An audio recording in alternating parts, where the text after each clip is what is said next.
But there are those times where you just want to say, why don't you just go fuck yourself? Like, I don't fucking care. Go fuck yourself.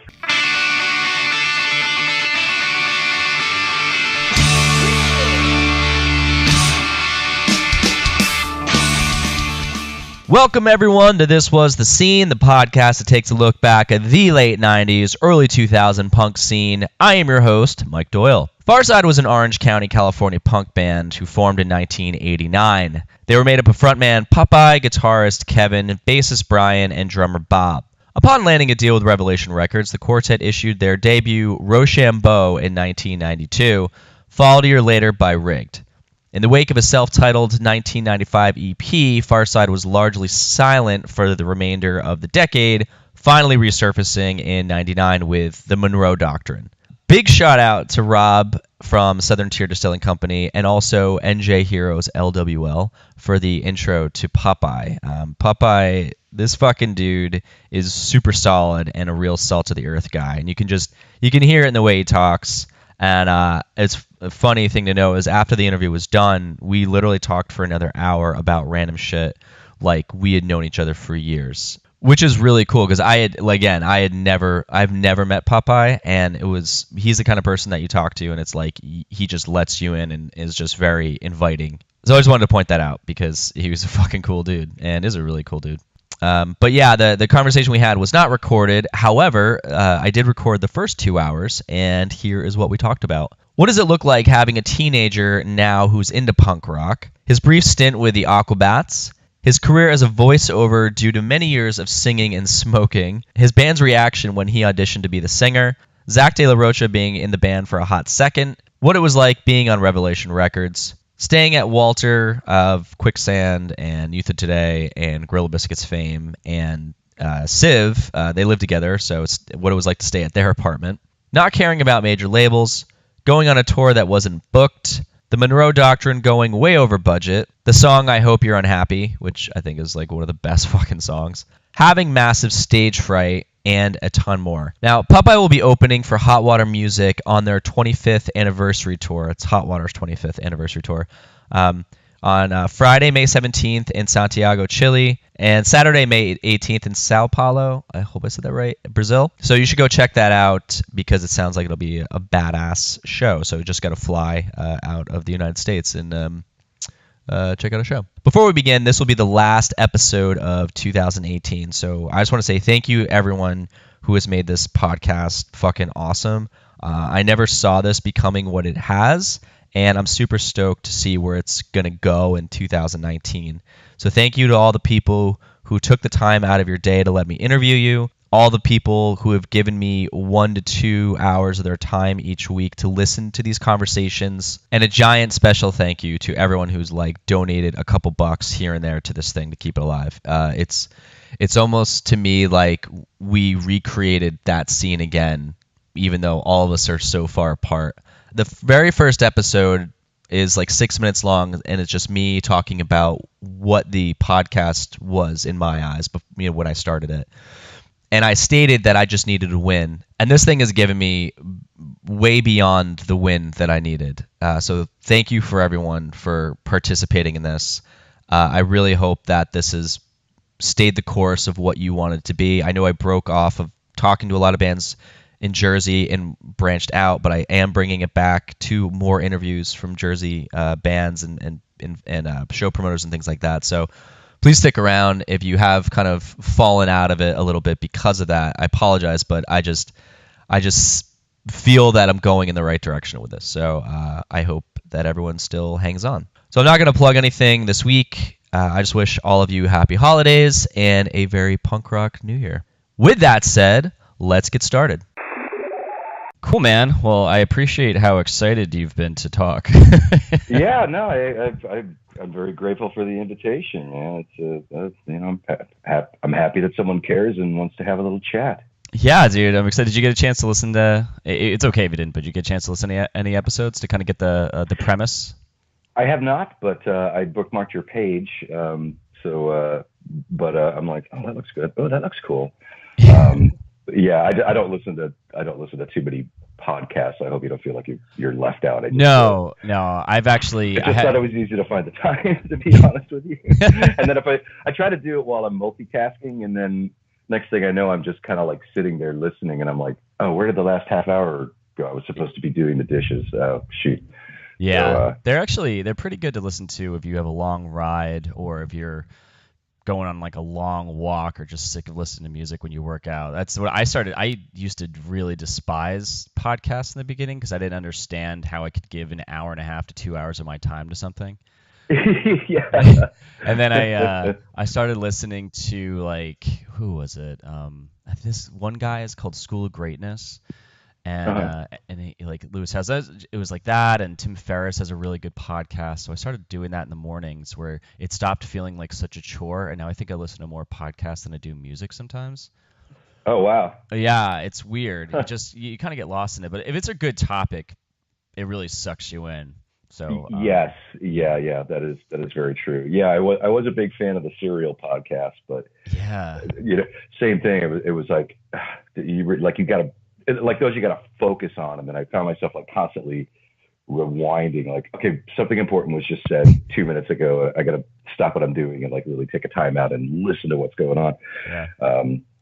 So I'm working on it, trying to find that middle ground where I can be an effective multitasker and still be entertained and informed simultaneously. Yeah. Well, when this comes out, at least you'll be able to listen to your own podcast, which is usually weird for some people, but I mean, I have to re-listen to these every single week.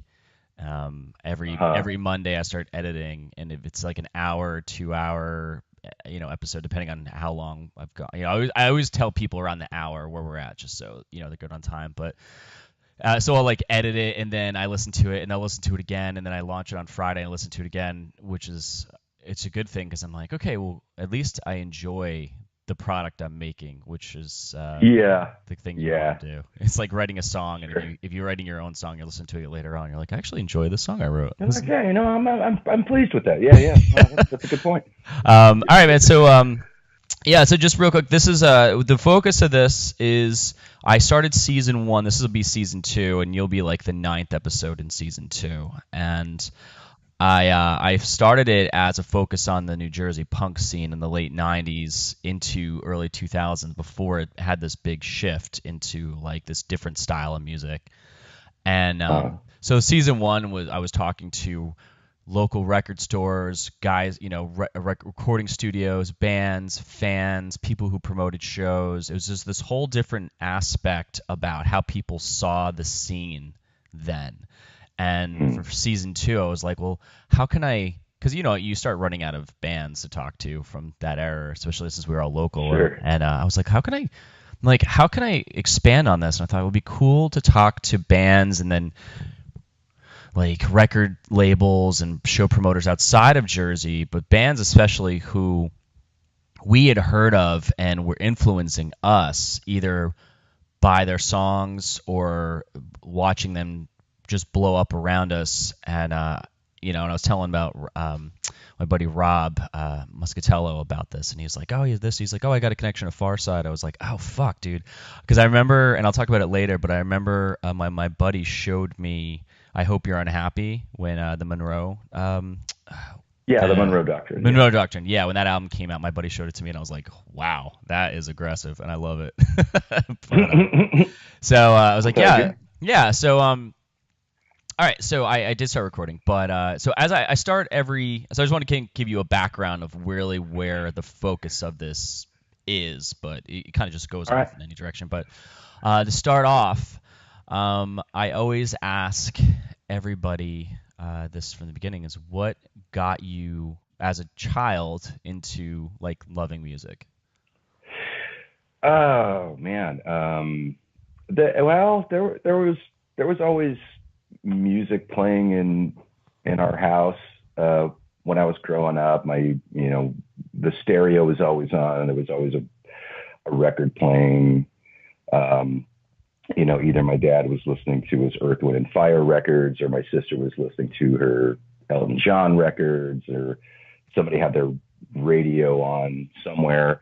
Everybody in my family also played piano, so usually somebody was on the piano, practicing or noodling around or doing something like that. Yeah. So yeah, it was just kind of something really just a big, it wasn't any kind of like a conscious choice. It just kind of happened by osmosis. And we were one of those families where when we would take a family road trip, we would sing songs in the car, and my brother and sister and I would work out harmonies and stuff. Like we never planned on like starting a doo-wop band or anything. We just loved singing Barbara Ann by the Beach Boys over and over again.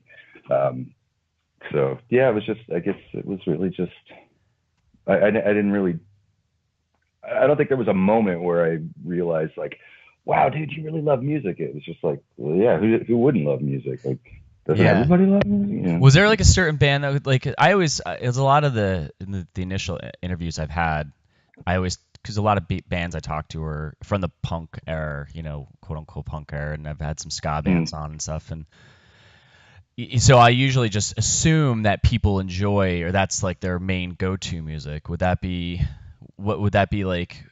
So usually the question kind of transitions from what got you into music, and then what got you into punk rock, where it was just like that. Oh man, well this is the style of music I went into, the direction I went into. Was that the same case for you? Yeah, I suppose so. I mean, hey, I loved Michael Jackson and Huey Lewis and the News when I was a little kid. But I do remember that specific moment was the first time I heard the Clash. So I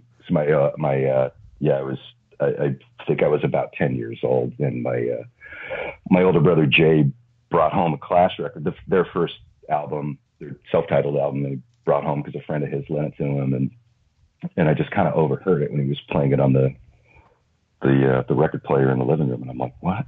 Who's this? He's like, it's the Clash. I was like, wow. And what was it about it? Like, what just like popped up in front of you, or like, wait, what stopped you in your tracks?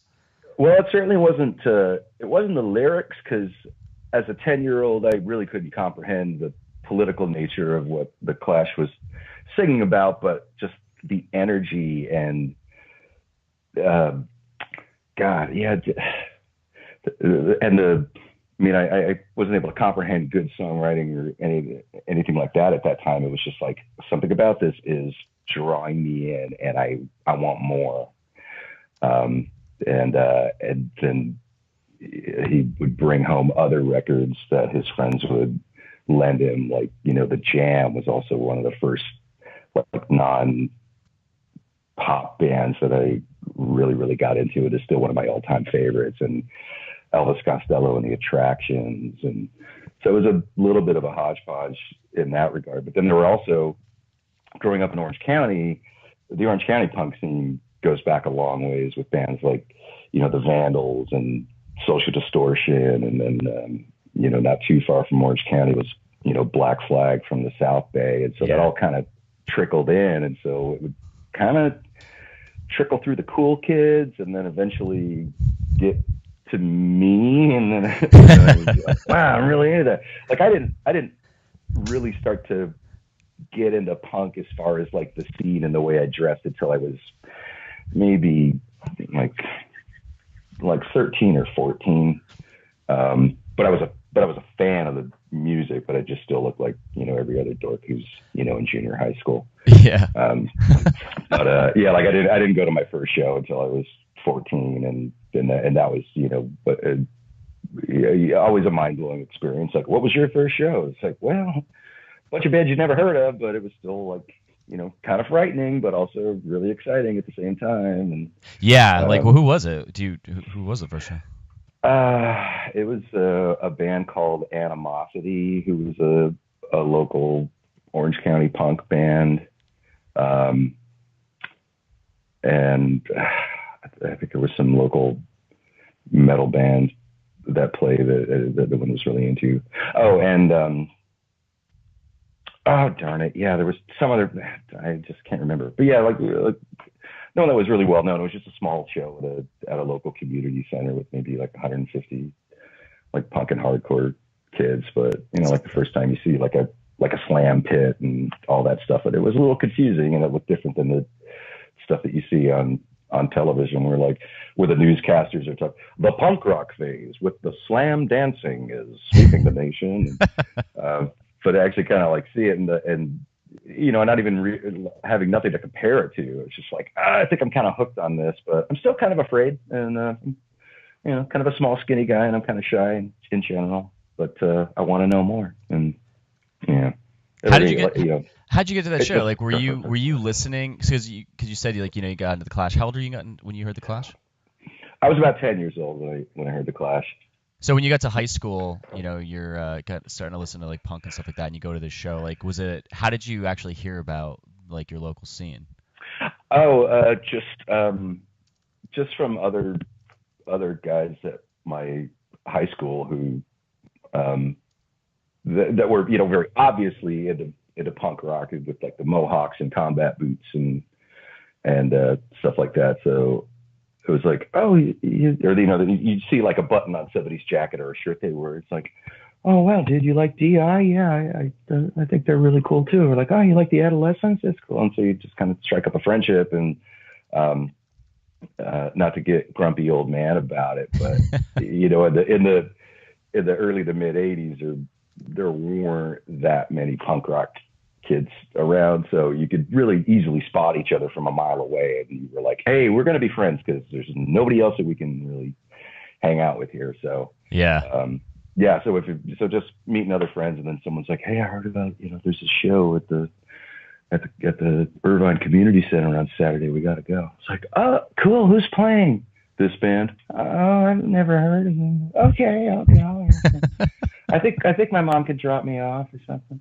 Yeah, we've definitely talked about that in other episodes where we would talk about like the Jersey scene, and it would be just kids getting dropped off by their parents and then picked up around 9 o'clock, 10 o'clock at night. Yeah, you're like trying to talk to a girl. We lucked out because we were always driving. I can imagine some kid like trying to hit on some girl, and it's like their mom pulls up and honks the horn, and they're like, oh Christ. Oh yeah. Well, I was actually too afraid to. I was just kind of making a joke. I was way too afraid, like at first, to tell my mom that I was going to these shows, because by that time I was adopting the look and learning how to play guitar, and she, of course, like most parents, didn't really get it and had her concerns about it, and so I just said, oh, I'm just gonna go hang out at so and so's house, and his mom would be the one to drive us, and then eventually I kind of was able to say like, hey, is it okay if I go to Fender's Ballroom and see a show if so and so drives and we're back by this time and you've met him, he's responsible. So yeah, it is funny to think about that, because I feel like times have definitely changed. Like I think it's become more acceptable, and it's great to see parents who are like, oh, you want to go to the show? No problem. I'm dropping you off at this time, and I am definitely picking you up at this time. No exceptions, or you're never going to another one of these shows. Like, wait, do you have kids? I don't. No. Oh, okay. I was gonna say, I haven't talked to anyone yet who actually is a teenager who is going to shows or local shows. We always have the discussion like what the scene actually looks like now, because usually everyone I talk to, we're all like in our 40s or close to 40 or whatever. And... Yeah, I've only just kind of witnessed it from afar, like other friends of mine. Oh, really? Yeah, Jeff Caudell, the lead singer for Game Face, by example, he's one of my best friends, and his daughter's a freshman in high school, and so he's like the coolest dad in the world, like takes his daughter to shows. It's like, oh, you want to go to the Warped Tour? Oh, I'll just go with you, because I probably know half of the bands that are playing anyway, and we can just hang out together. And then he just, gets the Father of the Year award for being that way. But I also remember when the brief period where I played for the Aquabats. Whoa, really? No shit. Yeah, for about a year in the mid 2000s. Okay. Yeah, and that was like when I really became aware of it, because so many people were bringing like toddlers and like actual babies to the show, because it's the Aquabats. It's super G-rated, Yeah. And oftentimes they would even like we'd even like stanchion off like a little section to the side of the stage, like this is the little kid zone, so they can dance and have fun and not get pummeled by someone who's trying to stage dive. But it was a trip, because I was like, man, this is nothing like what I when I was a You're minor. scared for your life going to shows, Yeah, like, man, I'm gonna get my fucking ass beat. Yeah. So and also like parents oftentimes want to hang out at the show. Like they don't want to just drop their kids off. They're like, well, maybe I'll stay and check out the band. It's like, all right. I'm like, dude, that's really cool. Yeah, actually, it's funny you mentioned that. A couple things there. I was the Aquabats, my old band. We played with them when Travis Barker was still their drummer. And okay. Yeah, they played a show in Jersey at this place in Mount Tabor. It was a small, I think it was in a church or something. And the Aquabats showed up, and they had, they were always getting dressed up. I'm like, wow, this band's a lot of fun. And they showed up in a tour bus, and this guy Travis is a super sick drummer. And then a year later, we're watching him on MTV with Blink, because he just became their drummer. We're like, right, we just fucking met that guy. That's insane. He left the band before I joined, so I never played with him. But the other guys would still. And Ricky Fitness is an outstanding drummer in his own right, and can't take anything away from that guy. But yeah, that would come up every once in a while. It's like, God, isn't that funny? Travis used to be right here in this, and now he's got his own reality TV show and all that kind of stuff. Yeah, that was crazy. Yeah, actually, kind of funny. Did you ever hear of Gaslight Anthem? Oh yeah, for sure. Yeah, Brian actually was in our band. Like we're the last iteration of our band. He played guitar, and then years later, he made Gaslights. He always was making bands, and then finally he just hit it big with Gaslight Anthem. So people always will like fuck around. They're like, oh man, Brian was in your band. It's like I'm always like, yeah, it was just he became that so much later on that it's cool to watch how just gigantic this guy got.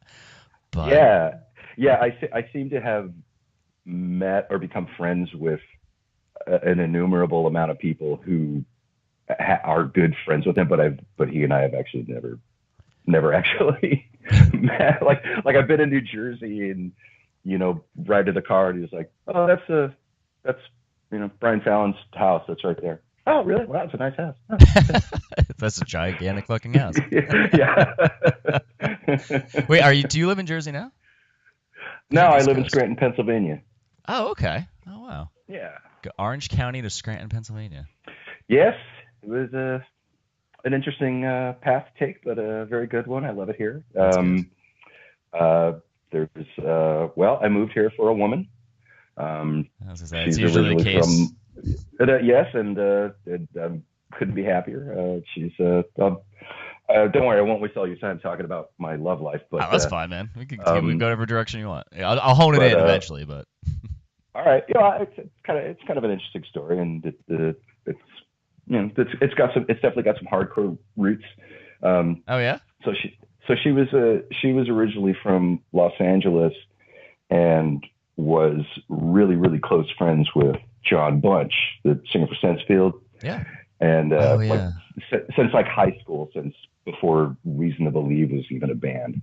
So she goes back a long, long way with him, and her own punk rockdom, and then fast forwarding, she moved out here to Scranton about 6 or 7 years ago for work.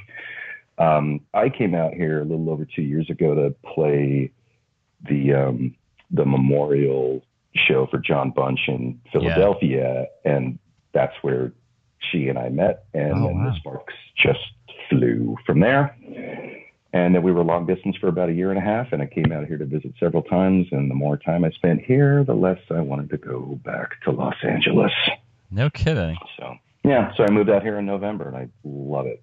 That's great. I actually used to. I lived in LA a couple decades ago, and I was right in the Valley. But wow. Yeah, it's totally different. Yeah, I know you're from Orange County. Orange County I think was a little bit different, but I was just not a fan of LA. I couldn't. Yeah. There was no attachment to anything. Like people just didn't really. They didn't want to. They wanted to get. They didn't want to give to the city. No, you are You are absolutely true. Yeah, I grew up in Orange County, but I lived in Los Angeles proper for approximately 20 years, Okay. mostly in the Miracle Mile in West Hollywood. And I loved it, and I always will. And I've got, some super great roots and super great memories of that. But I don't miss it, man. Don't miss the traffic. I don't miss the air quality. I don't miss the crowds. And that's one thing that has become so incredibly, that I've become so incredibly aware of, is it's so much more community based out here than it is in LA. LA is such a transient city, and everybody's from somewhere else, and they just want to get in and get out. And it's more like just a series of neighborhoods rather than people who actually take pride in their city or want to do something, Yeah, I traveled in 2015. I traveled around the country for like almost a year, and I stayed in places like Austin and Portland, where I felt that everyone was there to give and like what they could, supply to their surroundings. And when I got to LA, I stayed there for about a month in Santa Monica, and it reminded me of kind of like an old girlfriend. Like you go back to it and you're like, oh, this is what we broke up.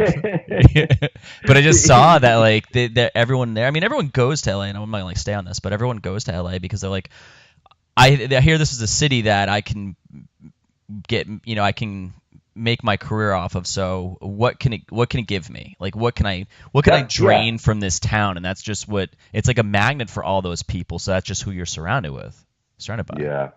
Yeah. No argument for me, that's for sure. Well, and particularly, I make my living doing voiceovers. Yeah, I saw that on your website. I was surprised by that. Yeah.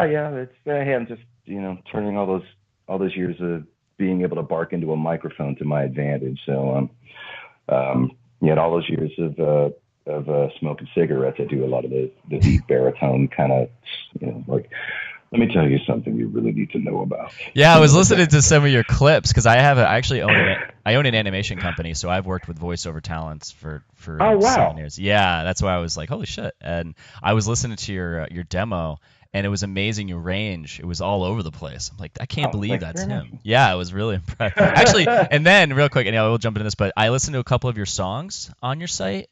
What was one? And I actually sent a link to my friend after I listened to it. It was To Be Amazing. Oh, yeah. That song's fucking great. It's so good. Oh, thank you. Yeah. Oh, I was like, shit. Yeah, that's from my, it was a full band version of that song. Yep. Yeah. Oh, yeah, that's from my other band, Your Favorite Trainwreck. Yeah, it was awesome. I was like, oh, you still got it. I mean, I don't know. It sounds like it was recent, right, when you recorded it? No, I think maybe. You're like, this is like 1998. Not quite.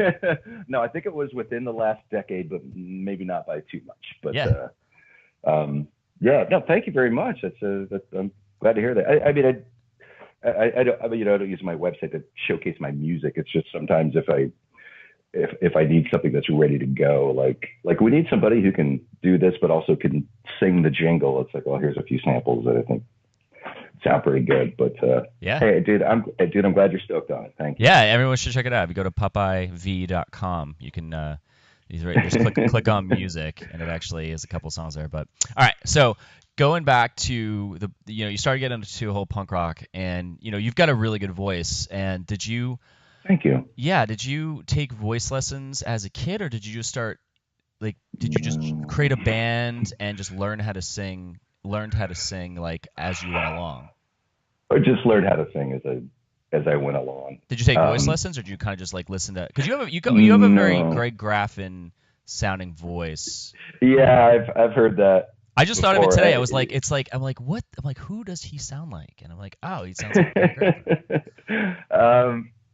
Yeah, no, I never took voice. The extent of my like, if you want to say a proper musical background, I took about 3 years of piano lessons when I was a child, and that's kind of it.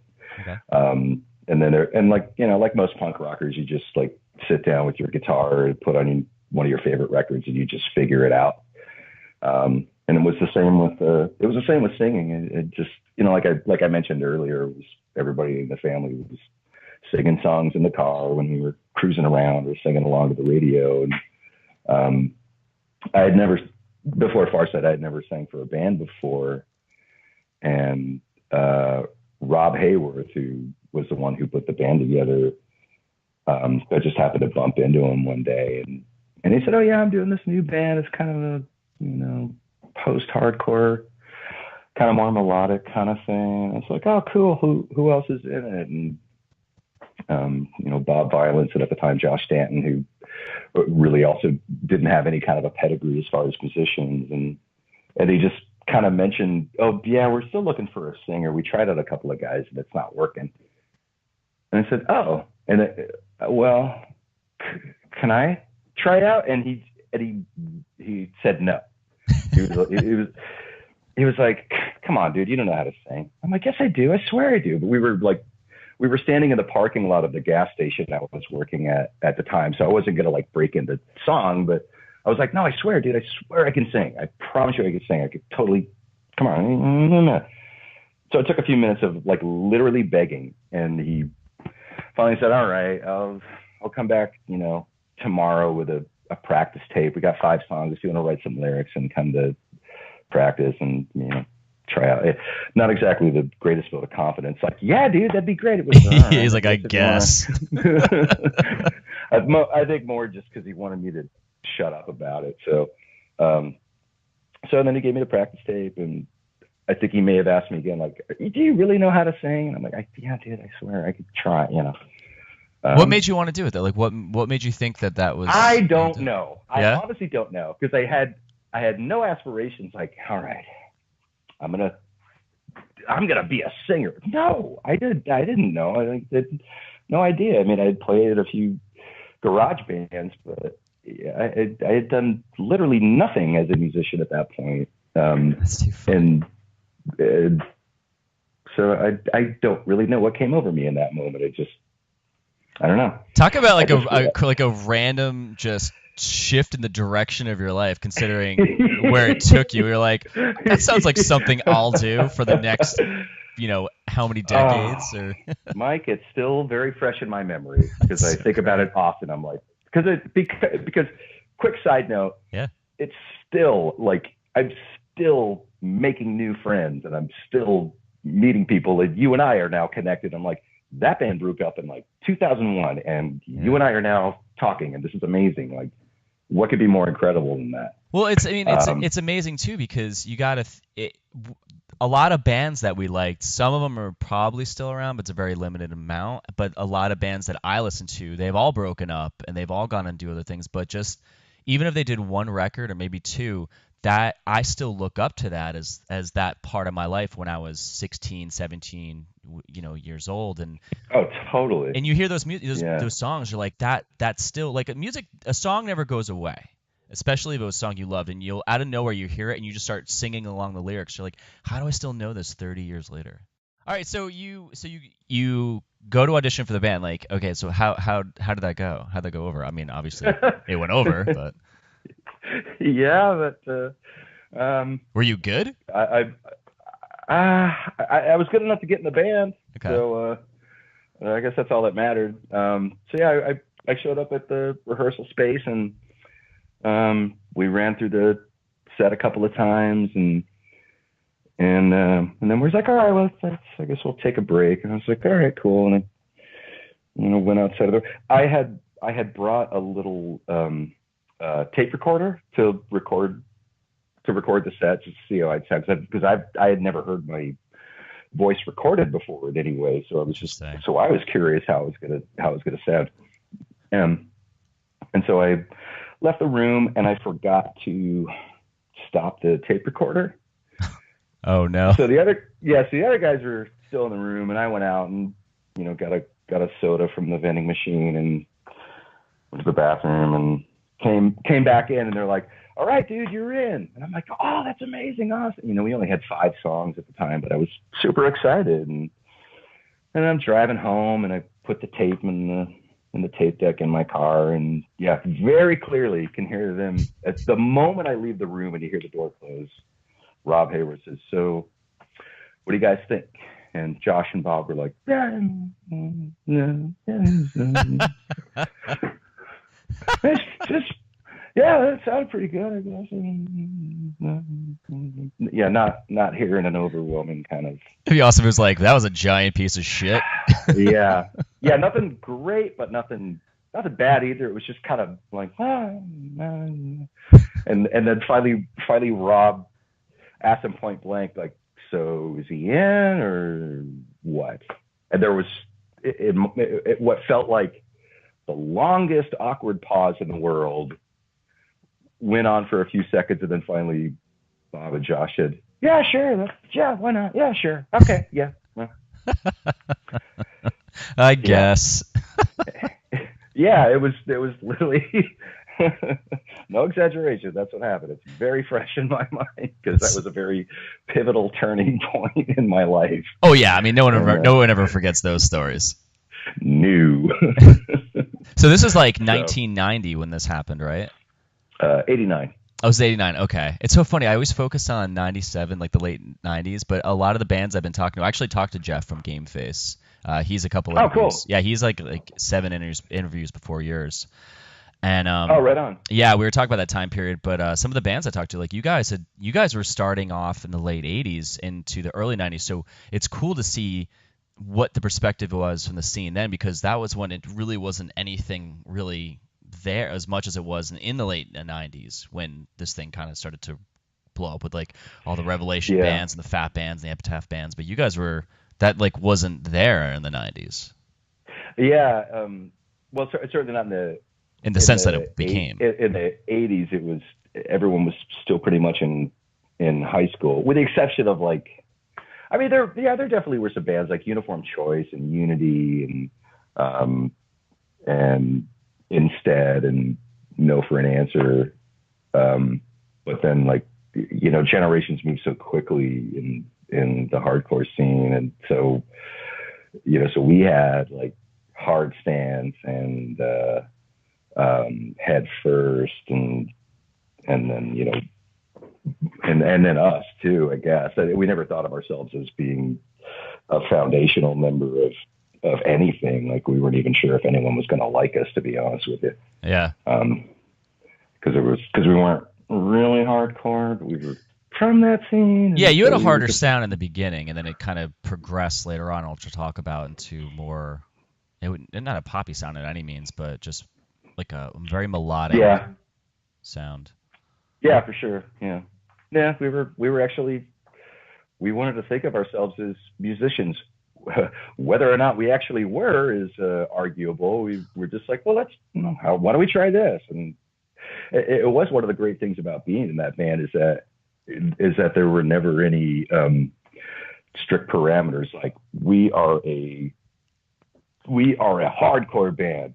You know, it wasn't like that, or we're a punk band, or no, I'm just like, let's just be a band. Yeah. Let's try it. And, you know, and different circumstances cause different things to happen. And yeah, like bringing out acoustic guitar on stage was kind of like, I really hope nobody rips this off my shoulders and beats me over the head with it. But no one ever like threw tomatoes at us. So we were like, okay, that could work. I mean, like, we'll do that again, and maybe we'll explore that a little bit more. Yeah. What was your first show like when you guys finally played? Oh my God. Because this is all in the Orange County scene too, right? Yeah, okay. we lucked out. It was Hard Stance's second to last show, and also Reason to Believe's either their last show or second to last show. Inside Out played, Against the Wall played. Whoa. Pitchfork played. We got to open. I've never been so nervous in my life. And then now I'm singing it. Like, singing in your rehearsal space is one thing, but that's a show. That's a sizable, respectable show with a lot of people. Yeah. Even sound check scared the bejesus out of me. Yeah. I just wanted to crawl into a hole. I mispronounced our drummer's name when I was trying to introduce him, and I didn't know what I was doing. But it went over well, and a lot of people came up to us after and were like, "Hey, it was You're like, that's Steve. He's like, my good." name's actually Robert or Rob. Yeah. Yeah. Anyway. Yeah. So like, Yeah. so when you guys played that show, did you start just playing like every weekend, or was it, did you just jump right into it?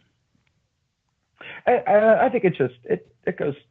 I think it happened pretty slowly. I think a good part of it had to do with Rob Hayworth being a member of Hard Stance, and they were a very popular band at the time, and so people would that kind of helped with some of the hype, if you will, like oh, Rob Hayworth's got a new band, we should go check it out. Oh, okay. So that definitely helped us get shows, and then if somebody needed an opening act, it was like, oh yeah, I heard that band Farside's not so bad. Let's bring them in, whatever. And so it happened very, very slowly. So when I just read too on your Wikipedia page that Zach De La Rocha was in the band for like a hot minute. Is that true? Yeah. He played guitar. He played second lead guitar. I would say he was more of the lead guitar player. We were only a 4-piece at that time. We had all been friends with Zach. Like, Rob and I went to high school with him, and just from being part of that scene, like, we were friends with him, and him also being a member of Hard Stance. And yeah, we were friends with him, and he liked what we were doing. He and Rob were especially good friends and still are. And Inside Out we're going through a lot of lineup changes at the time. And so Zach wasn't really doing anything. And so he and Rob got to talking, and Rob was like, hey, you want to join Farside? It'd be pretty cool. And I was like, sure. And so, yeah, it was literally a hot minute, I think only for about 6 months, but we did play some cool shows, and Zach is such an insanely talented guy. Like, it really enhanced the sound, like to have 2 guitar players. But then Inside Out was supposedly going to reform, and they were going to go on tour, and we also wanted to go on tour, so it was just best if we just kind of parted ways at that point. But that led to the other most frightening thing I've ever done, which is, hey, Popeye, why don't you sing and play guitar at the same time? And I was like, I've never done that before either. I don't know. No. How about no? But you were playing guitar at this point? No, I was not. And, no shit. No. I mean, I played guitar, but I never played guitar and sang before. Yeah, that's a totally different animal. Yeah, and when I had zero experience in, and Rob's like, yeah, I'm sure you could do it. And I'm like, I'm sure I could not do that. And I kind of don't want to. I'm already, I'm scared all the time anyway when I go on stage, because I'm kind of still learning how to be a singer. Yeah. And so he said, why don't you just try practicing a little bit? Because at that point, I was thinking, like, why don't we let's get another second guitar player? And I was like, no, why don't we just go back to being a 4-piece, and you can just do it. And we went a few rounds over that, but then I finally said, all right, I'll give it a try.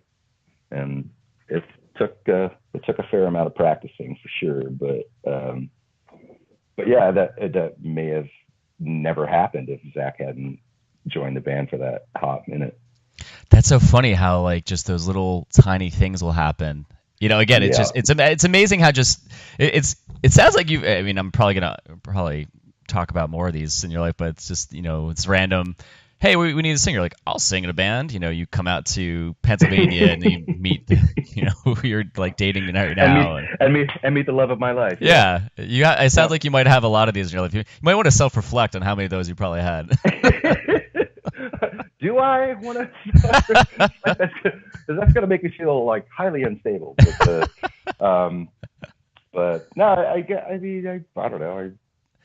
I always kind of felt like that was like, I felt like that was kind of the mindset you had to have for your life if you were going to be in a hardcore band or a punk band. It's like, dude, things are, anything could go south at any minute.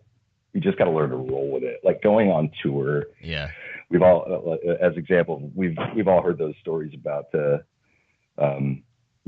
guy that just couldn't hack it and bugged out and had to fly home in the middle of the tour, and but also just kind of life in general. I don't want to be all like making lemonades out of lemon, but oh, dude, I talk that way all the time. I'm always like, why wouldn't you do this in your life? You should get rid of everything now and go do that. They're like, what the fuck? I'm like, sorry, I just get very excited a lot for people.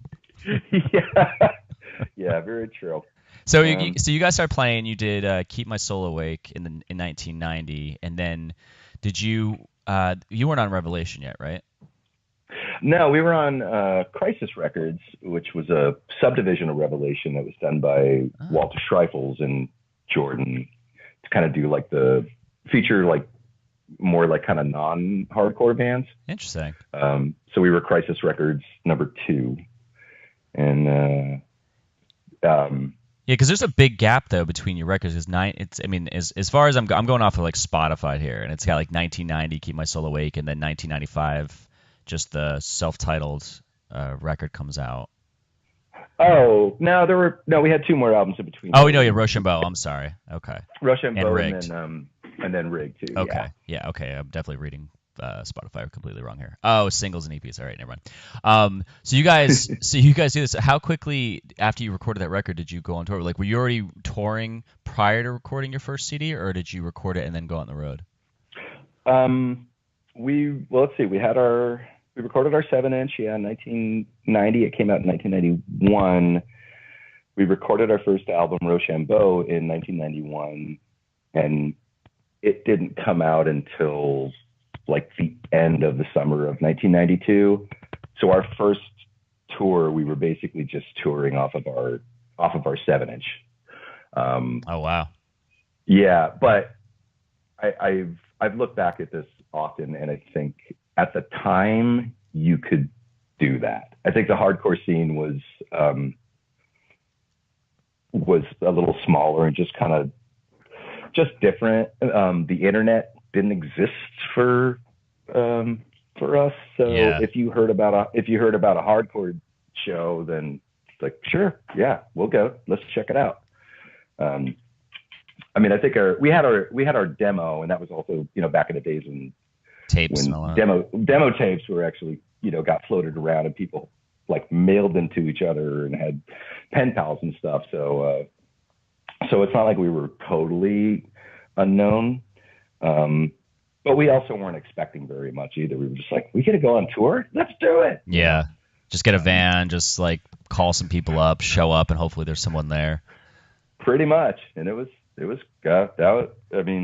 there's nothing that could ever compare to your very first tour as a musician. Oh my God.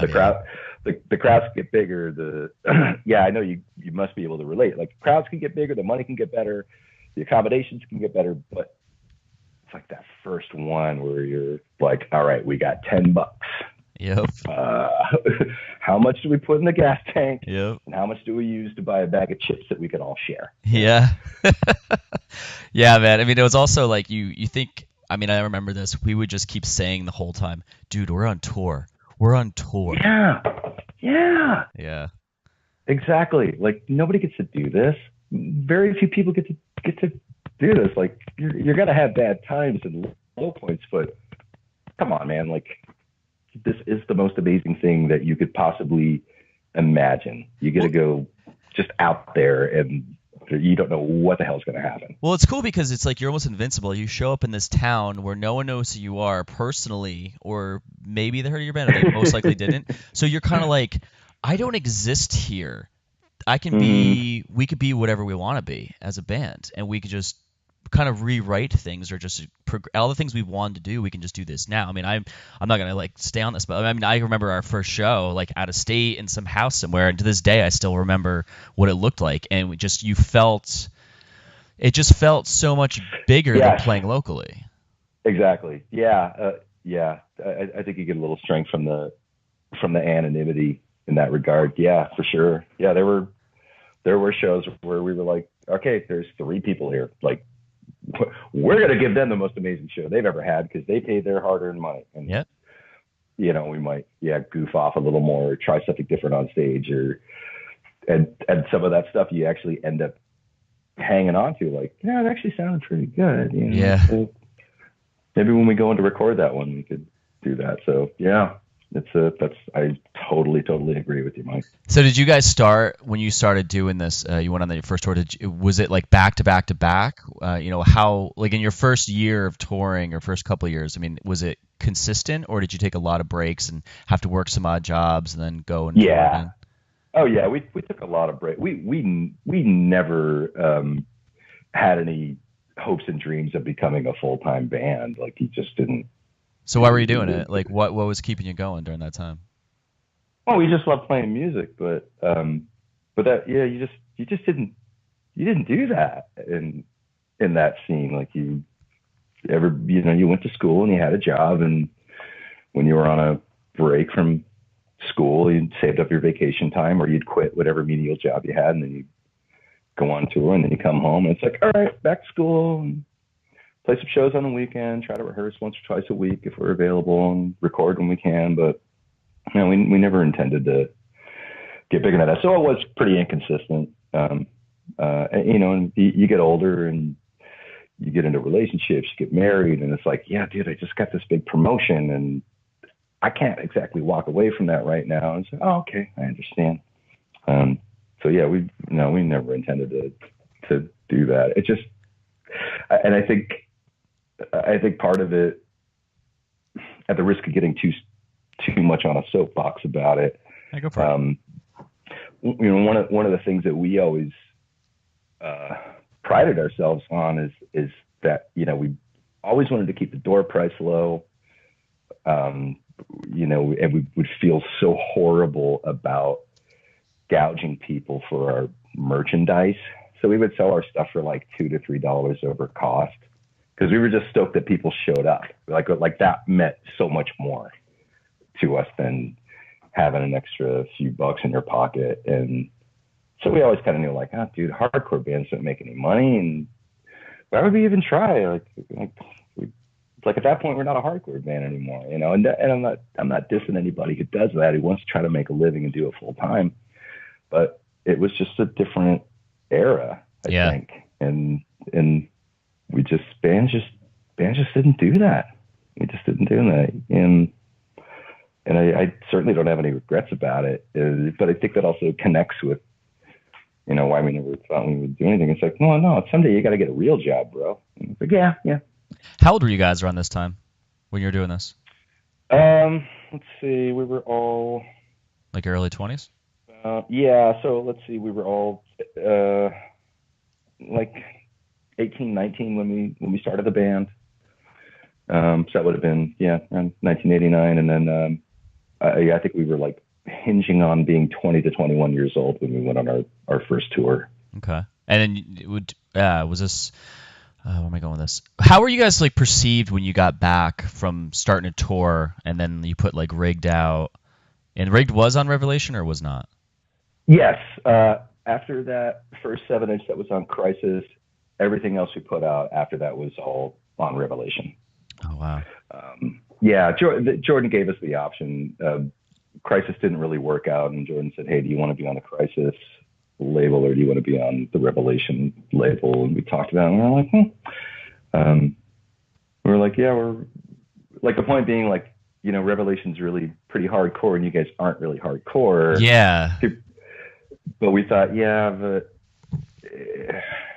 but it's Revelation Records. Come on. Yeah, we want to have that pride of being on Revelation. So did Revelation have the same? Like, it was when I heard about like the scene when I was probably like 15, 16, where all my friends were getting into these bands, Revelation was a label that stood out among, because we started listening to, we listen to bands, we'd look for the thank you lists, we'd start seeing what these bands are, and then you start noticing a pattern, like, well, this band's on Fat, this band's on Fat, well, this band's on Revelation. Wow, Revelation keeps coming up. Yeah.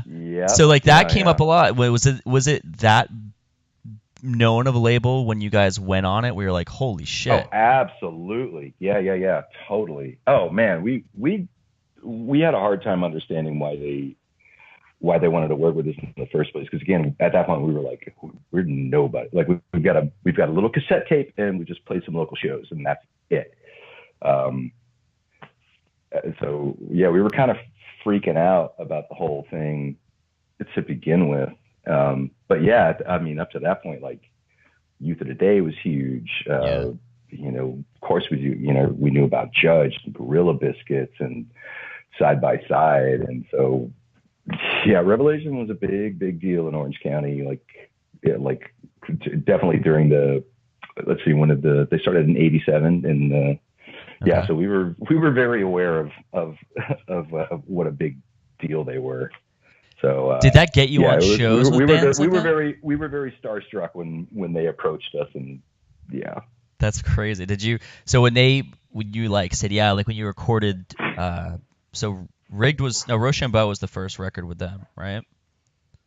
Yeah, if you don't count Crisis, technically. Yeah. Well, yeah. But yeah. Okay, so I mean, like when it was like the Revelation actual like stamp. Yes, on that would be record. Rochambeau. Was did they give you like I don't know did they give you a big budget to record that? No, not particularly. More money than we would ever imagine we could get to be a bunch of goofballs recording a punk rock record. Yeah. I mean, by today's standards, it would be totally pennies. Laughable. Yeah. But no, we signed a multi-record deal with them. The thing with Jordan is, Jordan, and this is a huge reason why we spent our entire tenure on Revelation is because he was like, look, we may not be able to give you a huge recording contract, but we're not going to try to screw you either. Like, you're going to get a better royalty rate than anybody else. And it didn't take a lot of time to develop a friendship with Jordan, and he's still one of my best friends to this day. And we talk That's all the rare. time. That's like rare from many labels, a lot of labels I've heard of. Yeah, but again, it was, Jordan has that very grassrootsy kind of attitude about the whole thing, and we connected to that and we related to that. And he's not out to just make money. He knows that he's running a business and he's got to pay his employees and keep the lights on and all that kind of stuff. But we loved that, he didn't like barge it and say, all right, I don't hear a single on this record, so you're going to have to go back in the studio, and because we got a huge marketing budget coming up. It was like, if I give you this money to record a record, you have to use it to record a record. That's it. Yeah. I'm not going to have any other input. And he just tried to do things as efficiently as possible. And, that was part of the attraction. In addition to like, we got to be label mates with Youth of the Day and Gorilla Biscuits. I mean, did that get you on shows with those guys? Like, did you get to show up and play, like, because I see a couple pictures on your Facebook page. You got like a Gorilla Biscuit shirt on, Inside Out, and all that stuff. Like, no, we never played with either one of those bands, but we'd bump into each other. Well, in fact, when we recorded our first 7-inch, because Walter was at the helm with Jordan. Walter insisted that we fly out to New York and record at Don Fury Studios. Okay. Which did all like did like just about everything on Revelation Records at that time, including the Gorilla Biscuits album and the Quicksand 7-inch and oh wow. Yeah, like God, like too many to even list off. We're like 19, 20 years old. We're like, you want to fly out to New York to record a record? Okay. All right, that's cool. Did you notice, like, when you got on the label, that there was a shift in the attendance locally? A little bit, but I just wanted to finish up really quickly. Yeah, absolutely. Long-winded. But at the time when we flew out to New York, Walter Walter, Civ, and Alex Brown were all living in an apartment together in Queens, and so that's where we stayed for the week that Oh my we God. recorded that 7. And they were super cool and stuff, but there was a little part of us that, I mean, once you become friendly with somebody, it's like oh, okay, you're just my friend or whatever. But there's still that little part of you that wants to brag a little bit about it, but you're like, oh, don't brag. But you're still kind of thinking like, Gorilla Biscuits is. We're staying with like 3/5 of Gorilla Biscuits right now. This is amazing. Oh my God, yeah, that'd be insane. And it also happened to be the week of. It was either the first or the second Super Bowl of hardcore that happened in New York, and Gorilla Biscuits was playing, and they're like, oh, "Yeah, we're going to a show. You guys want to go? We'll get you in." We're like, "Yeah, sure, that'd be cool. Yeah, totally cool." Wow. Killing Time, Token Entry, Super Touch. It was like these are bands that we don't get a lot of opportunities to see on the West Coast, and so it was a lot to process, and then also working with Don Fury, who would put out some great records on Revelation, and it was it was a crazy trip. Getting back to the original question, no, we never played a show with Gorilla Biscuits or Youth of Today. Well, I think it's kind of cool, though. I mean, just the fact that you got to go out and see them in that time where people right now, even those bands are getting back together and playing reunion shows, and some of them are really good, and they try to, the crowd tries to relive those days, but to be there at that time when all of that was really happening, that's crazy. It's crazy, but I'll admit, you don't really know. You don't know when you're there. Yeah. Yeah.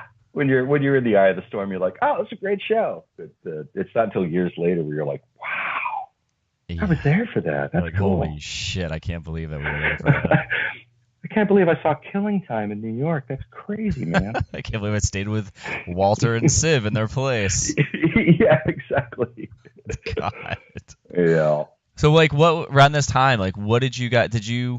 Was there ever a point as a band where you guys started talking about, okay, cool, like things are going in a really good direction. This is crazy. This has happened right now. We're getting this record. We're on Revelation, which is insane. Like, let's start talking about where we want to take this. Or it was just like, okay, well, we'll just keep playing. It was more the latter, but of course there was a little bit of like, okay, this is doing really well. Come on, it's not like we sold like 1 million copies the first week that our first album came out or anything like that. But yeah, we noticed that the show started getting better. We started moving up in the ranks and started headlining shows, and on a gradual curve, and we started to get offers from promoters and other bands like, hey, do you guys want to play with, like, bands that we were like, worshiping, but specifically wanted us to open for them. And we're like, yeah, absolutely, man. Sure. But at the same time, we also kind of knew like, oh, you know what, dude? No, I gotta work that night. I can't make it. We can't play that show.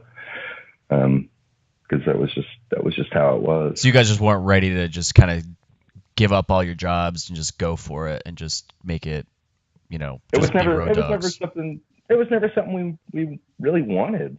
Yeah. Like we liked touring, but it wasn't something that we wanted to do constantly. We had our lives at home, and we had our relationships and our families, and those are very important. Those people are very important to us. And if you got to be on the road like 6 months a year, like that seemed really not very fun. So yeah. So we were happy with what we were able to do, or at least, I can't 100% speak for the other guys, because we did have conversations like, we would get approached by a major label every now and then about signing something, but then we would talk about, it's like, yeah, but you know what, that's really going to entail, like, we're going to lose a lot of creative control. We're going to be on tour constantly. Is that what we really want? And do we really think we're going to sell millions of records? Come on, guys. We're not that good. So, Yeah, so we would discuss it and we would talk about it, but at the end of it, I was just kind of sort of like, yeah, we're better off just enjoying our lives. Like, are we unhappy doing this? No, this is great. We love playing shows. We love playing locally, and we enjoy each other's company as a band. Like, we like to hang out, not playing music. Huh.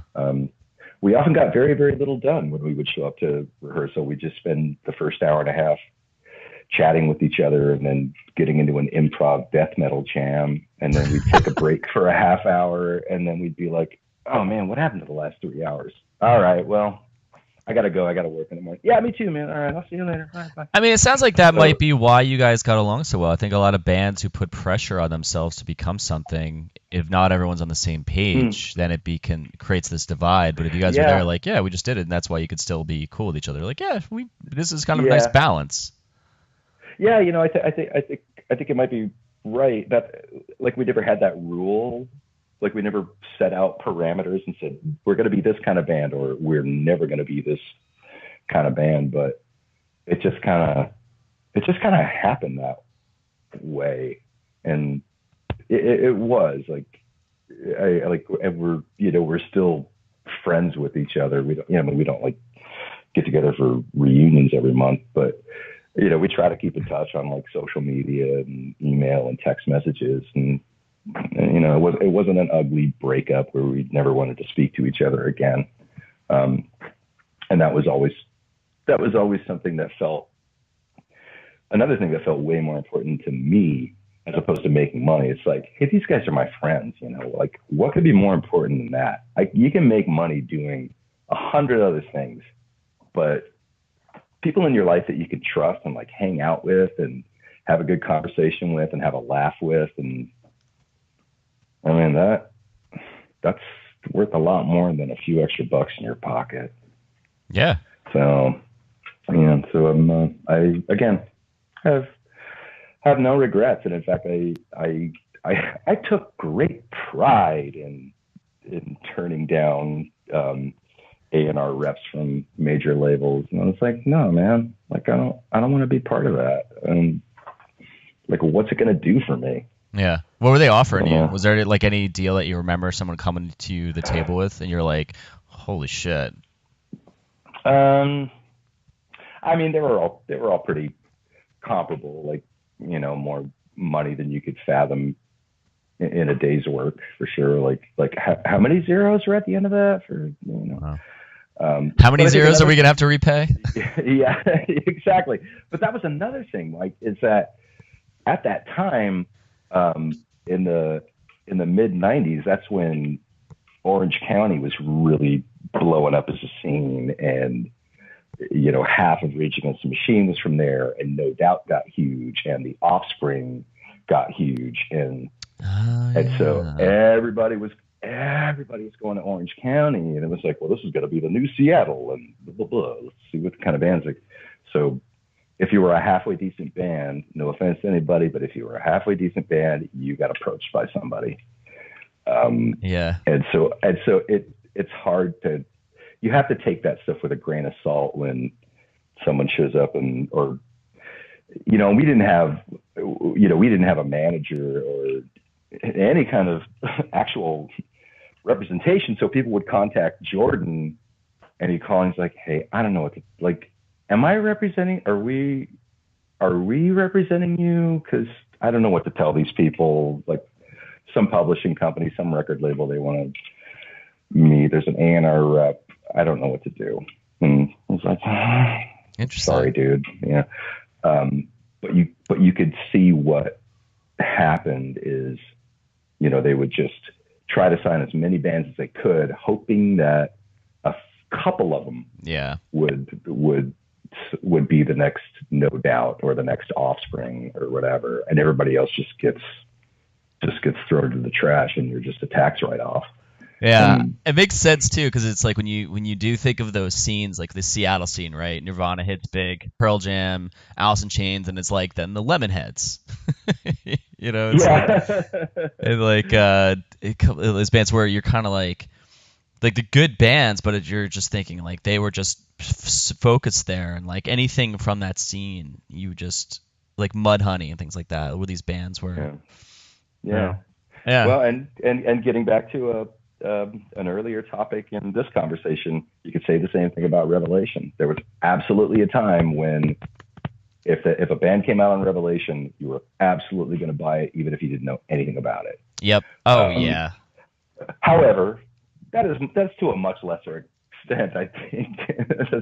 This is a lot different than, hey, we're going to give you all this money and then take it back from you, and then you're going to have to repay this, and you need to go on tour all this time, and you're going to have to do this, and we're just going to make your life miserable.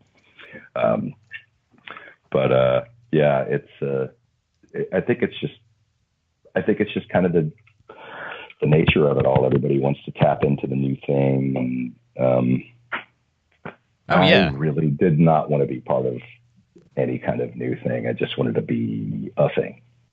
Was that kind of like because after Rigged, I read you guys took like a 5-year hiatus before doing the Monroe Doctrine. Was that part of that, or like what caused that? Was there an actual break, or did you just not record an album between those 5 years? No, we were just busy with our personal lives. In between, in that interim, that's when we recorded our self-titled 7-inch. Oh, that's right. Okay. So we did something. Oh yeah, 95. That's right. At that point, we're getting older, gaining more responsibilities as adults, and not having as much time to play as we used to. And your lives are going in different directions. And when you're 20 years old and then you're 25 years old, so many things change in that period. And yeah. We still love playing in a band. We still love doing it, but it was like, are we doing something? It's like, I can't. I got this. Okay. And that was always an understanding too. So, so we would have liked to, but we also got it. It's like, well, you gotta, you just bought a house. You're obviously busy, and that's a little more important than, come on, dude, you should bail on that. Yeah. Go on tour with us. Screw your mortgage. No, you can't argue with something like that. But you were 25 and buying houses? God, I'm 39. I still rent. I wasn't buying houses, no. I was in my, 6th year of college, perhaps, because I took too much time off to go on tour. No, I think that was Bob. Bob Violence, bought his house when he was around that age, or maybe a little older. Hard-working man, that Bob Violence. Did you guys actually make a little bit of cash from the records you were putting out in Revelation? We finally did about a couple 2.5 years ago, maybe. Oh, no shit. Yeah. Once in a while, I'll just get a mystery check every few months for a couple $100, and it makes me laugh. It makes me happy, but that's our own fault because we borrowed against future royalties more than we should have, and ended up shooting ourselves in the feet for that. When we did our one and only European tour, was kind of disastrous, and so we had to beg Jordan to could you please just help us out, send us some money. This didn't work out. This didn't pan out. Wait, what was disastrous about it? Oh God, our booking agent that had allegedly been working on it for months. We found out 5 weeks before we were supposed to leave that he actually didn't book the tour because he said he got busy. Oh shit. And we were all in college at that point, and we had all already made arrangements to take a semester off school and go on this tour. And you can't take consecutive semesters off school and just go back into classes. You have to reapply. Yeah. It already told our jobs that I'm going on this tour. I'm going to be gone for 6 weeks. That's that. So we were left with that decision of, do we go on this tour or do we not go on this tour? Because other arrangements had already been made. And so we talked to Jordan about it, and Jordan said, hey, if you guys want to go, we can rent you a van. We'll ship your equipment over there. And when you get there, buy a road map, and we'll just kind of take care of it. I know this guy, he's a friend of a friend. He can book the tour for you as you're going along. And we were like, well, if we don't do this now, it's going to be another year before we can do this. And I wouldn't say it was the catch, but Jordan said, it's going to cost a lot of money. If you want to do this, we're going to have to borrow against future royalties from your future records and stuff. And we said, yeah, let's do it. When else are we going to have an opportunity to do this? So we had an amazing time. Oh man. And Ian Leck, the guy that booked our tour for us, we'd never met him before, and he was literally booking the tour as we were going along. Super Touch happened to be over there at the same time, so we were able to glom on to a lot of their shows as an opening act, which was really helpful. And but yeah, we didn't have a roadie. Like we're not multilingual people, so we literally showed up in Frankfurt, got our rental van, got our equipment from the airport, and stopped at the first gas station we saw, got a road map, and we were like, all right, we have to go to a city called, I don't know how to pronounce that. I guess we go this way. And then we just kind of went for it. And yeah, so we lost a lot of money on that tour. Man. But totally worth it. And then when we recorded the Monroe Doctrine, that was also, we went way over budget just because we spent way too much studio time. Because at that point we knew that the Monroe Doctrine was most likely going to be the last album we recorded. So we wanted to try to pack in as much stuff as we possibly could. And it ended up kind of biting us in the ass. And so we went way over budget, took way too long to record it, and just added more money to borrowing against future royalties. So yeah, I was gonna say, because that album is like super polished. I remember just hearing like the guitar on, like the guitar and like the acoustic stuff, or like I Hope You're Unhappy. That was one of the things that stood out to me. Besides how brutal the lyrics are in that song, which I definitely want to talk about. But when my buddy showed it to me in '99, I remember listening to it. I was like, fuck, man, this is really well produced. I mean, it was very bright and like balanced. So it sounds like it makes sense that you went over budget on that album. Okay, cool. Well, that's very, very kind of you to say. But yeah, we wanted it to be like, well, initially we were hoping to do a double album, and Jordan said, no, you're not going to go on tour to support this. That's a lot of money. No. You can 17 songs. You can squeeze as much as you can on two sides of vinyl, and that's all you get. Yeah. But we did the best we could with it, and Jim Monroe is a genius, and that's why we named the album after him, because he went above and beyond the Call of Duty. He may as well have been a fifth band member at that point. Yeah, so I'm very, very proud of that record too. But I could also. You're still paying it off. I could also hear the like, oh man, did you really need to go back and re-record that guitar part, or you spent an hour trying to get that one harmony? You didn't need to do that.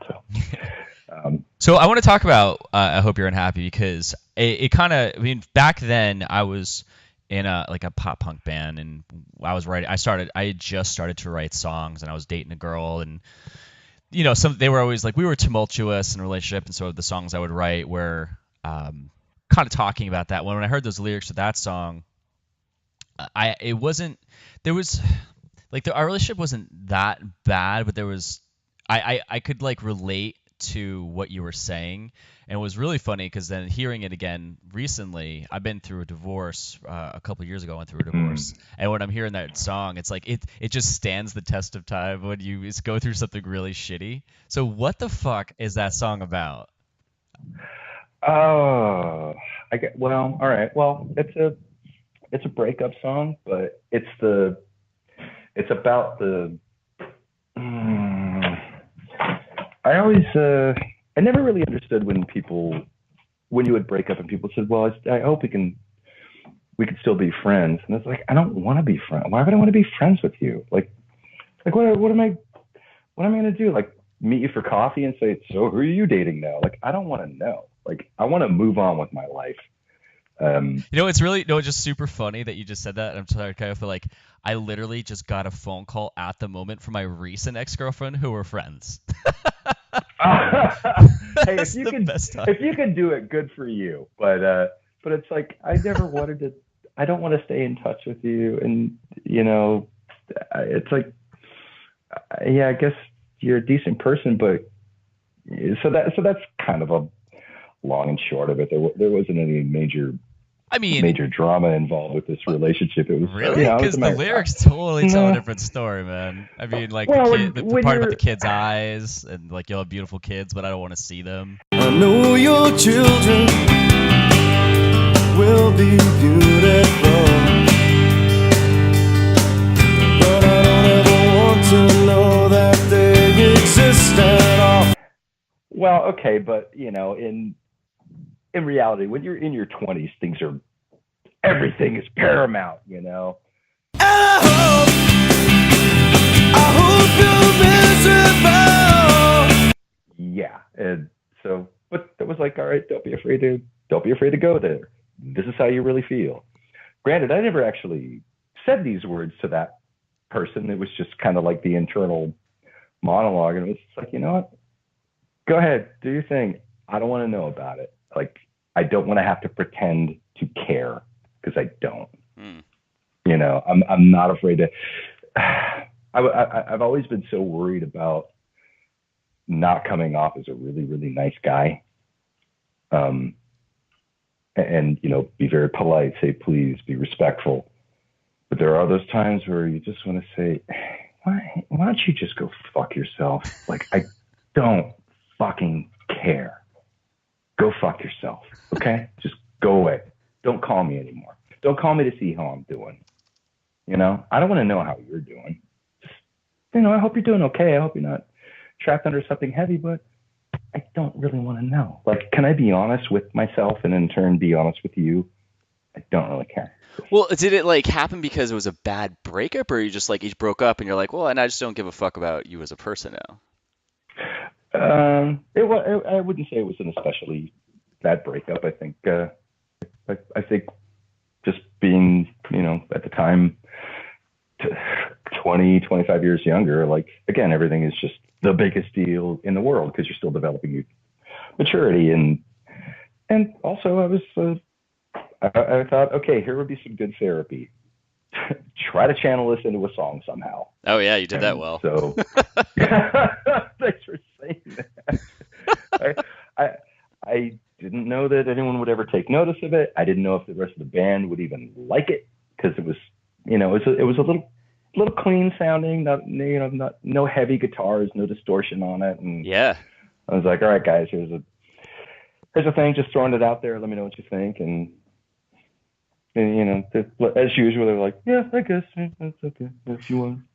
Oh, it's funny. Yeah, I guess it's pretty good. I just interviewed Blair from Knapsack. He's actually oh wow. Yeah, I believe he's gonna be the interview right before yours. And cool. I'm asking him about lyrics, and he's like, yeah, sometimes I would just write things, and later on people would approach me and say, yo, that was pretty expressive, or it was pretty deep. I can't believe you said that. And he looks back, he reads the lyrics, he's like, shit, I guess I was a bit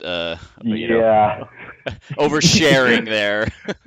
I was I'm like, oh yeah, dude, you're talking. It's like clearly you're talking about what sounds like maybe drugs in this one. It's like that's pretty straightforward.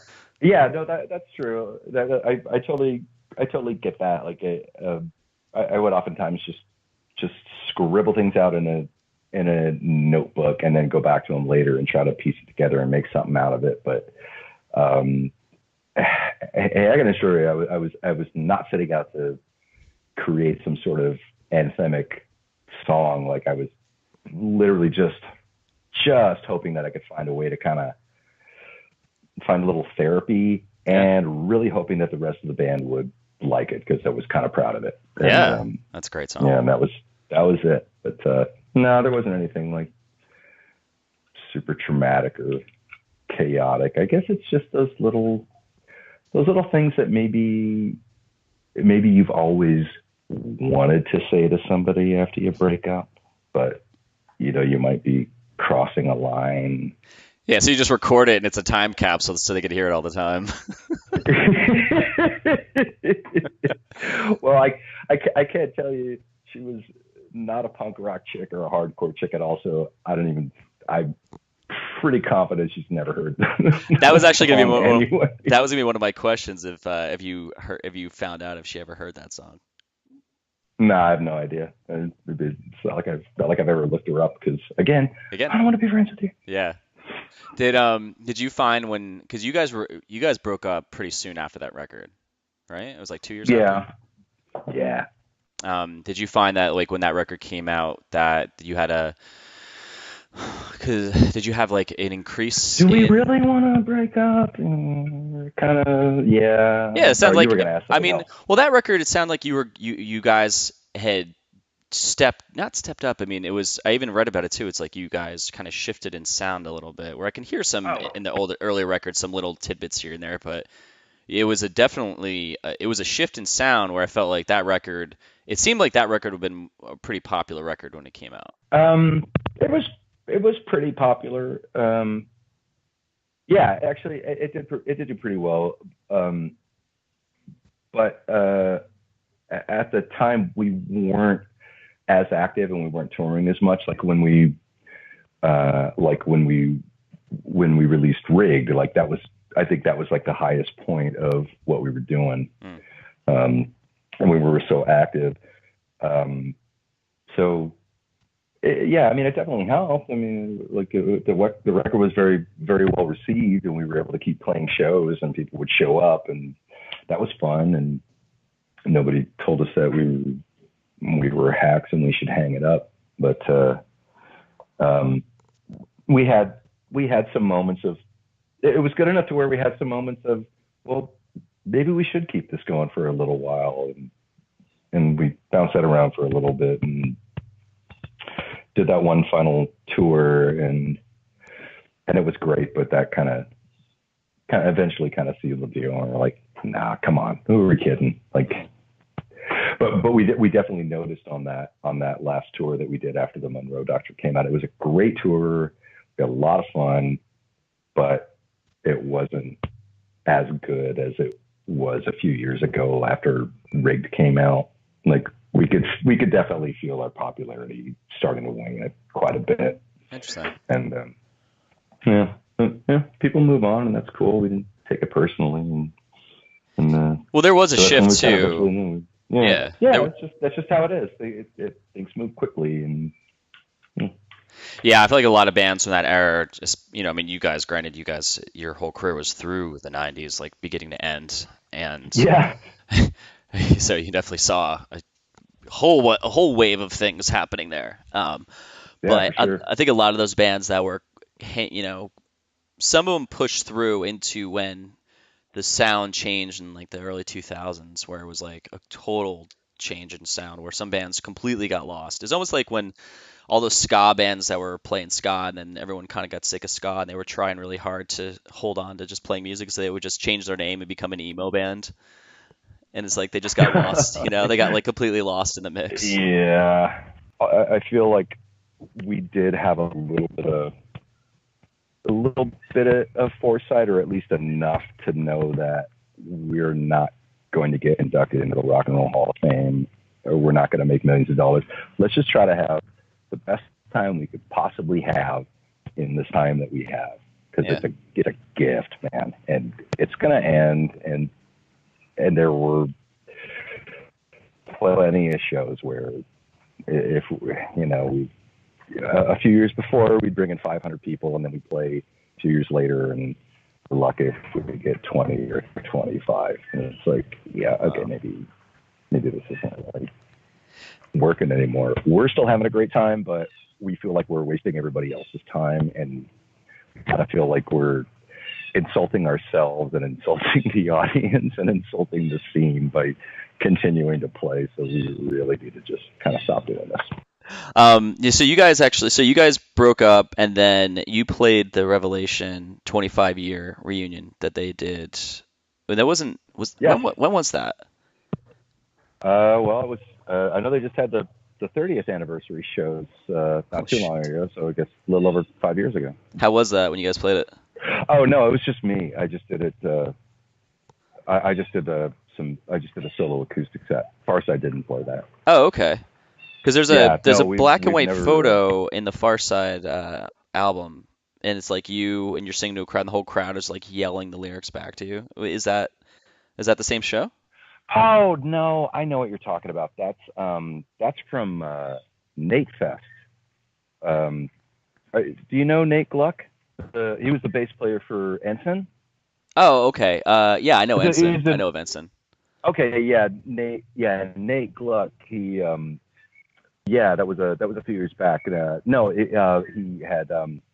stomach and esophageal cancer, so they put on this big benefit show for him in New Jersey, and some of the guys in New Jersey said, "Hey, if you fly out, we can put a band together and learn some Farside songs," and they called it Farside.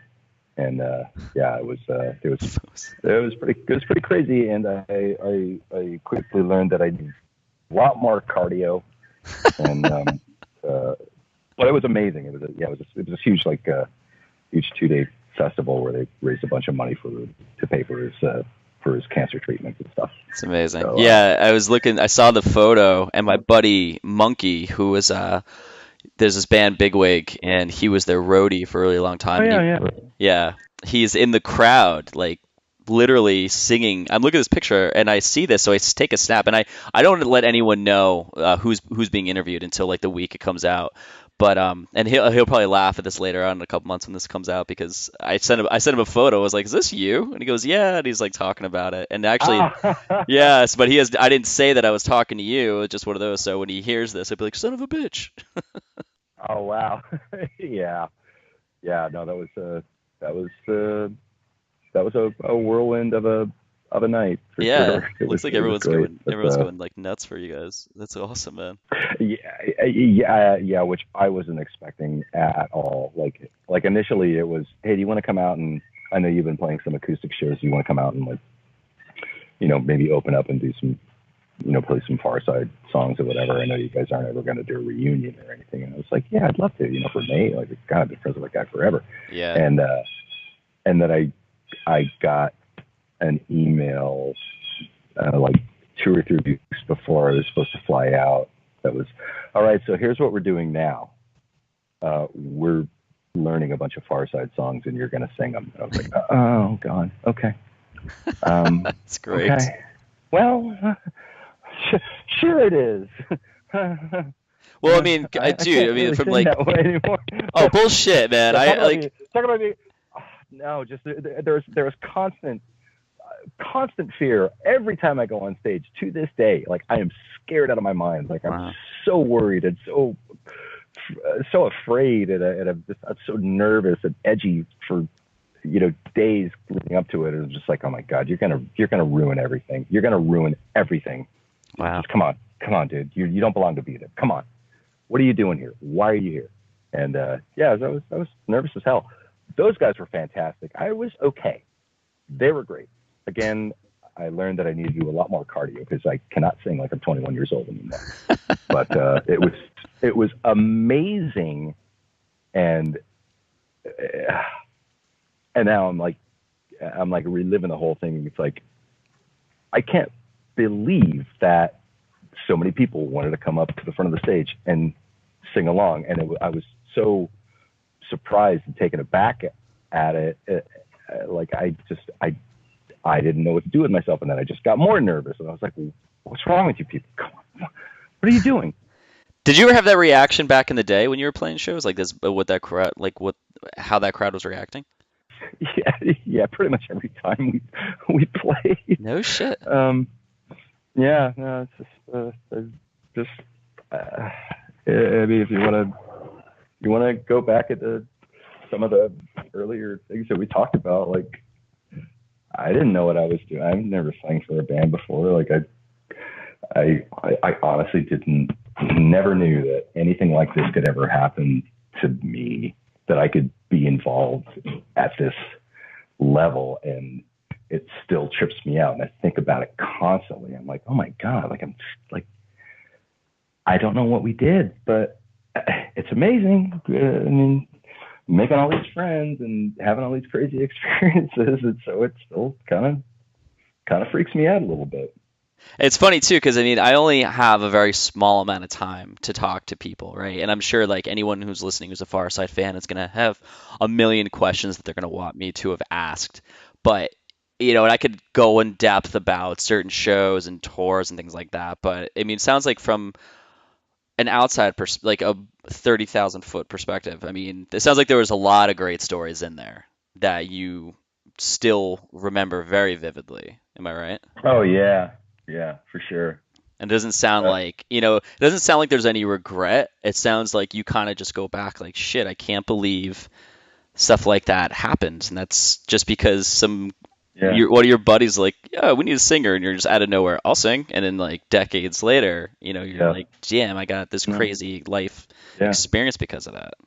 yep, absolutely. And like I said, it's still happening. Mike, you and I are talking right now. Like this is crazy. That band broke up in 2001, and you wanted to have a conversation with me about it, and I've been nervous about this conversation for No all shit. this time because yes, I'm like, oh God, don't say anything stupid. You're gonna be such a dork. Like, yeah, um, Well, actually, it's funny too because the newer people I've been interviewing are bands that I listened to back in the day. So when it's time for me the time's coming up for me to interview, like I actually get nervous because I don't know any of you guys personally. I've never met any of you. All I know is that I know more about you than you even know about me. Like you know nothing about me.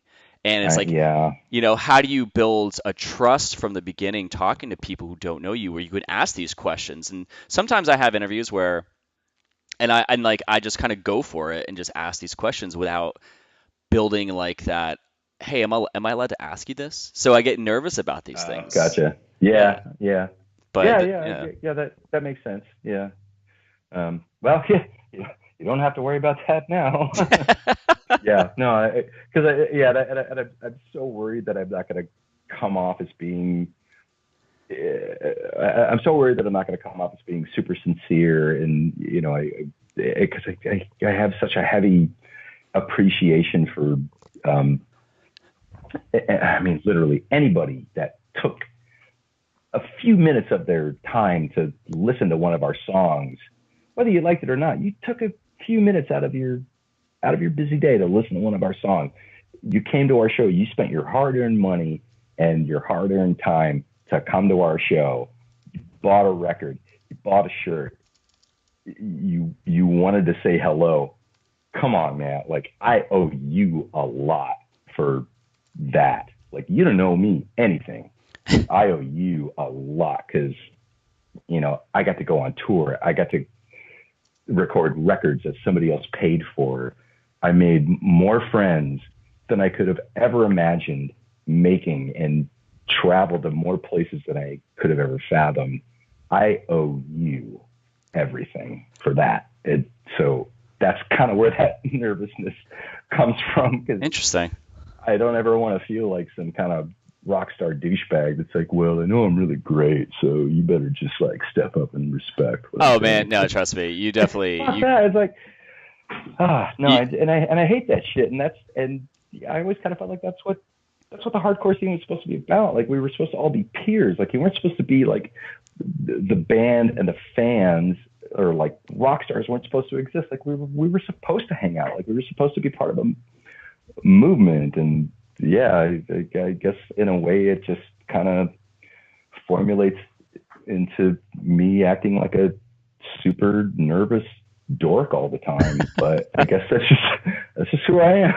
well, I mean, you got to think about it though. When people watch someone on stage, right? It's you have 10 people, 100 people, 1,000 people in a room, and they're all staring in one direction, and that's a band. It's four guys, one guy on stage, right? And all those eyes are Yeah, like there. So when people and they're listening to songs, like they're like, I can't believe this person's doing that. I wish I could do that. So there's already this kind of like wow factor to that because they're like, man, that'd be so cool to be in a band if they're thinking that. And then the other thing is, wow, this person really just like opened up on the CD in this song that I attached myself to in my life in some way, and then it's also really good. So you could see why they build people up, because Sure. that's like Yeah, your I introduction. get it. You know, Yeah. that's how they get to meet you. You don't. It's like when two people meet in a room, the playing the field's level because you don't know shit about each other. But you meet in a room and you're like,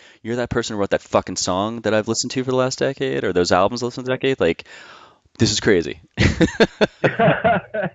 And you're like, okay. Yeah. I mean, I'm totally open about it, and I love talking about it. I get a little awkward at times. Yeah. But no, it means the world to me, and I guess I would feel different if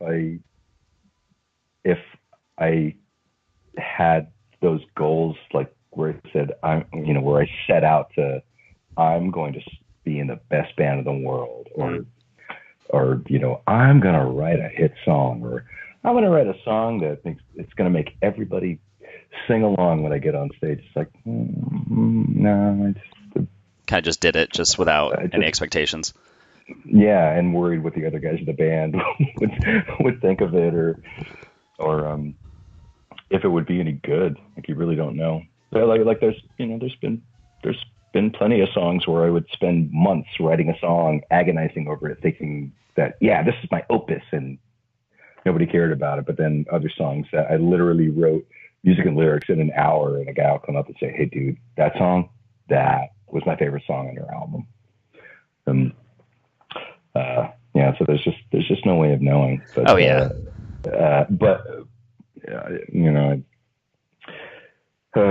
man, yeah, I know I'm getting a little emo right now, but you were an emo sounding band sometimes. I guess so, yeah, and that was another thing.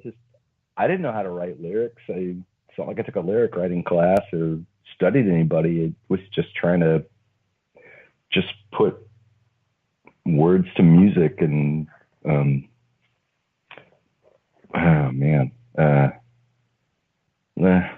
what's a good way to, trying to think of a clever way to put this, but I'm going to totally fail. I know I am. I was always really inspired by hardcore and the message behind it. And I learned that I was really not very good at writing those kinds of lyrics.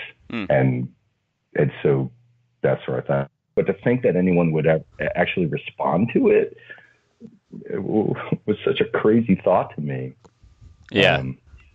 So I still trip out about it, and then I think, okay, well, that's great. This is amazing. Make sure dinner's ready tonight, and you got to take out the recycling because it's going out in tomorrow morning. And okay, come back down to earth a little bit. You cannot spend 5 hours thinking about this or talking about this, because you're not any different than anybody else, and you gotta just be cool about it. Yeah. All right. Well, I'm gonna wrap this up so I don't keep you on for another 5 hours. I know. That's the thing is I could in fact speak to you for a weekend about all this stuff. Oh, definitely. Real quick before I ask you the last question, is there anything you want to plug right now? No, I got nothing. Well, he does voiceovers if anyone needs that. Yeah, I do that. Yes, I'm very skilled with ADR industrials, and I do have this isn't really a plug, but just more of a fun fact. For the last couple of years, there's been a PSA running for hepatitis C awareness that's been running on television, and it just got renewed for another year. So if you see a bunch of senior citizens walking through the woods, and then the voice in the background says, hepatitis C affects 1 in 30 baby boomers. Yeah, that's me. And now I sound like I'm bragging. God damn it! It's like that. Not really, but I think this was probably worse for me. Did you watch Friends? Oh yeah. The scene where like Joey, he's a model and he's in like a hepatitis C Oh poster, yeah. and he's trying to pick up that girl, and she sees it behind him. Get yourself tested for yeah. Yeah. Oh no, it's funny because we'll be out. My girlfriend will say, "Oh well, Michael, he's the hepatitis C guy," and I'm like, "No, I'm not. I'm the voice of hepatitis C awareness. I don't have my character does not have it." Yeah, he's the narrator telling people to what's happening in the world with the geriatrics. Yeah, exactly. Yeah. All right. Last question. Yeah. What scene ethics do you still hold on to this day? Oh, I will not accept more money than I need. Interesting. Explain that. Yeah. Oh, geez. Well, if you want me to fly out somewhere and play a show, if you could pay for the plane ticket, a place to stay, and transportation to the venue, and maybe enough money to cover like food and beverages for the time that I'm there, go ahead and book me. Interesting. If I can come close to break even, it's a success. And have a $500 dinner. Well, if my expense budget is only $500, then no, because I still got to pay for other things while I'm out there. But no. In other words, I'm a cheap date, and I like to travel. So if you want me to come out and play a show, I guess this is the plug. If you want me to cruise out and play a show, just hit me up. I'll do it, and it's not going to cost you much.